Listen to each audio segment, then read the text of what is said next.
টাকা 3 পাক জঙ্গির ছবি দিয়ে পোস্টার সোফিয়ানে। পেহেলগাঁওয়েরা ঘাতকেরা কি লুকিয়ে কাশ্মীরে? গত 22শে এপ্রিল পেহেলগাঁওয়ে হামলা চালায় জঙ্গিরা। তাদের স্কেচ আগে প্রকাশ করেছিল পুলিশ। সেই হামলায় জড়িত 3 জঙ্গির ছবি এবার পোস্টার দিল তারা। জঙ্গিদের সহযোগিতা করার অভিযোগে ইতিমধ্যে কাশ্মীর উপত্যকার বেশ কয়েকটি এলাকা থেকে 100-এরও বেশি স্থানীয়কে গ্রেফতার করা হয়েছে। মূলত তারা জঙ্গিদের ওভারগ্রাউন্ড ওয়ার্কার হিসেবে কাজ করতেন।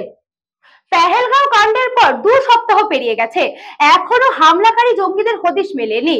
আর তারই খোঁজে উপত্যকা জুড়ে ছবি পোস্টার লাগিয়ে তল্লাশি চালানো হচ্ছে। এরই মধ্যে মঙ্গলবার সোফিয়ানের 4 লস্কর জঙ্গির উপস্থিতির খবর পেয়ে তল্লাশি অভিযানে নেমেছে সেনা এবং পুলিশ। পেহেলগাঁও কাণ্ডের পর গত 7ই মে পাকিস্তানের বিরুদ্ধে প্রত্যাঘাতে নামে ভারতীয় সেনা। অভিযানের নাম দেওয়া হয়েছিল অপারেশন সিন্দুর। জৈশ লস্কর জঙ্গিদের 9টি ঘাঁটি গুড়িয়ে দেওয়া হয়। তারপর থেকে 2 দেশের মধ্যে সামরিক অস্থিরতা তৈরি হয়। পাকিস্তান একের পর এক ড্রোন এবং ক্ষেপণাস্ত্র দিয়ে হামলা চালানোর চেষ্টা করে, যদিও সব হামলাই প্রতিহত করেছে ভারতের আকাশ প্রতিরক্ষা ব্যবস্থা। পাকিস্তানের বেশ কয়েকটি বায়ুসেনা ঘাঁটিতে আঘাত হানে ভারতের বায়ুসেনা। জম্মু, পাঞ্জাব, রাজস্থান এবং গুজরাতে লাগাতার হামলার চেষ্টা করে পাকিস্তান। পাল্টা জবাব দিয়েছে ভারতীয় সেনাও। रेड लाइट दिख रही है बस।